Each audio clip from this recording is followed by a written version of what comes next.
and welcome to your Tuesday maths tutorial. So we are solving equations. Remember, equation just means it is a number sentence with an equals sign in it. It has an equal, so like 2 plus 2 equals 4. That's an equation. When a symbol or letter is used in the place of an unknown amount, it is called a variable.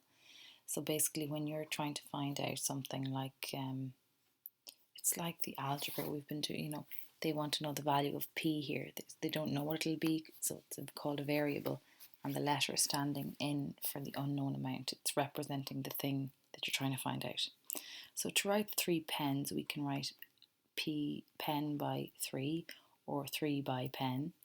We can also simply have the letter P represent the name pen, so we can have 3 by P or P by 3, or just write. I was telling you this, that if a number is written right beside a letter, when we were doing it in your maths, I was saying that that's like they're being multiplied together when they're literally written side by side, and it's like this: 3 by P, P by 3, or 3P. It means you're multiplying. Whichever way you write it, it's 3 multiplied by P.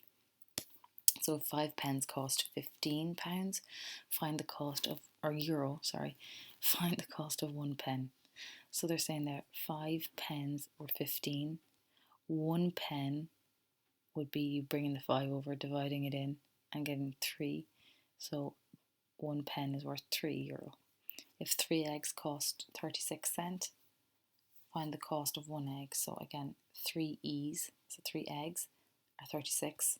1 egg would be getting rid of the 3, so by bringing it over and dividing it in, 36 divided by 3 is 12, so 1 egg is 12 cents. So you've defined the unknown variable, so 2a equals 8. So it's like I said, you are separating the 2 from the a to get 1a, and moving it across the equation, moving it across the equal sign. Because they're written side by side, like up here in the example, it means they're being multiplied. So when the 2 is being moved over, so 2a equals 8, a will be equal to 8 divided by 2, because it's multiplied technically here. When you bring it across, it does the opposite, so it'll be 8 divided by 2 to give you the answer for A. When you bring the 4 across here, it's being multiplied by the B here, so when it moves over to this side of the equal sign, it'll be dividing into the number. The 5 moving across will be divided into the 30. The 6 moving across will be divided into the 18, and that'll help you find the value of the y then, or 1y, like 1e or e. It's the same thing. 5p is 5 multiplied by the value, by p, give you 15. So then what they did was they brought the 5 over, because it's been multiplied here. When it was brought over, it was divided into the 15 to give you 3. Then same here, 3x equals this. So what you do first is you will have to work out the sum part of it first, and then you'll be left with something like this. So like 3x equals, so you'll do this bit first, so it'll be 3x equals 24, and then 3x equals 24 will be like you're doing up here. Then you just separate the 3 from the x by bringing the 3 over and dividing it into 24 to get the value of x. Just to show you, in case I haven't made that very clear, I'll go for a new file. Okay, I'll just move that over here. So what I meant there is that sum there is 3x equals 25 minus 1. So you do the minus sum part first. So 3x equals 24, 25 minus. So then you want to solve for x. And what I was saying to you is 1x, or x, whichever way you want to write it, same thing, is equal to 24 divided by 3. Because that 3, because it's written right beside that x, it's like, oh sorry, didn't mean to move that. That's the same thing as having this 3 by x, or x by 3. It's the same thing. They just mean they're being multiplied together. So when something is being multiplied and you bring it across the equals, it's now being divided.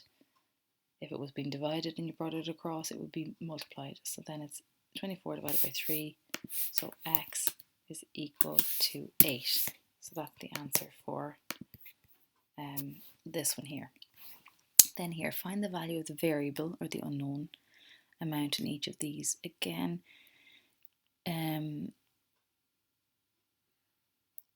you could think to yourself, there's a couple of ways you could think of it. So what did they do here? I'm just looking at the examples. They said to you 3m plus 4 is equal to 13. So what's the value of m? Well, then they said they took the 4 away from this to just be left with 3m. And whatever they did here, they must balance it because it's on a balance. So they took 4 away from this side, so they took 4 away from this side. And then you were left with 3m and 9. And then it's easy to solve because it's like this. So it's just m equals 9 divided by 3. So for example here, if you want to get rid of the 3 on this side, so that you're just left with your 4a, you have to get rid of the 3 on this side. So I'll do that for you now. So the sum is 4a plus 3 equals 11. So I want to get rid of that 3 there. So what do? I minus 3 to get rid of the 3 there. If I did it on this side, I have to do it on the other side because it's a balance. That equal sign means it's balanced. So you must keep it balanced. So I must do the same over here. So I will minus 3 here.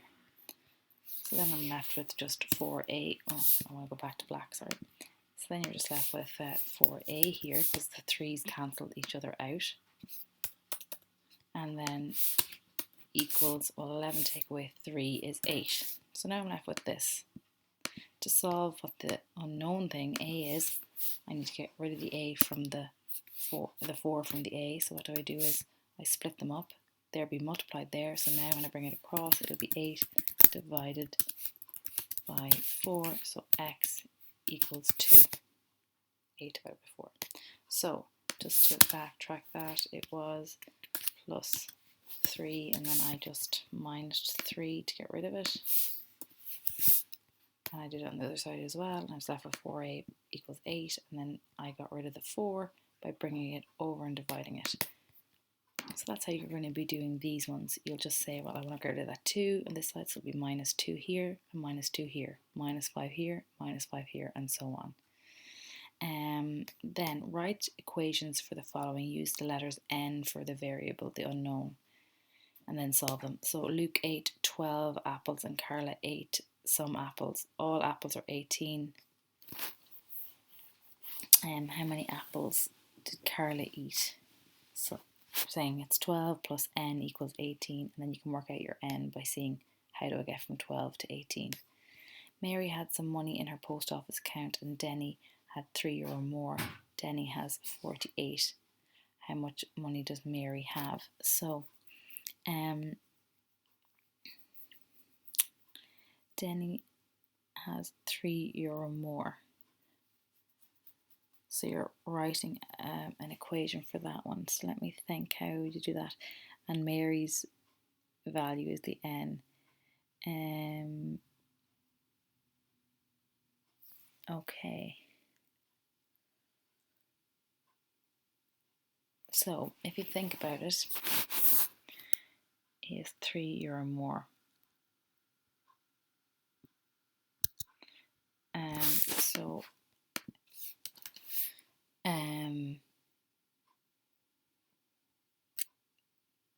48 is what he has, and that is 3 plus n equals 48. Okay, so he's €3 more than what Mary has, because that's what we want to find out, Mary's amount, the n, and we know that he has 48. That's what he has, her amount and €3 more, and it means he has 48. So then you can easily go ahead and solve it and think to yourself, right, I want to minus 3 here and I want to minus 3 there and work out the answer like you did up here. take the 3 away from this side, take the 3 away from this side to find out how much Mary, is it Mary? Yeah, it has. And you can continue on to write your equation and then solve your equation for each of those. Best of luck with those. So again, here you're just trying to get the value of the letter, and they're being, the letter and the number written side by side means they're being multiplied together. You need to separate them by bringing the number over and dividing it into the number that's on the other side of the equal sign. Here you do the sum part first, the multiplication, the addition, the subtraction, whatever's there. Do that part first, and then you'll be left with a sum that looks like this, and you do the same thing. Here they keep the scales balanced. If you're taking away the 3 on this side, you take away 3 on this side, and then you solve for A and so on, and then you write the equations here and solve them here. So best of luck.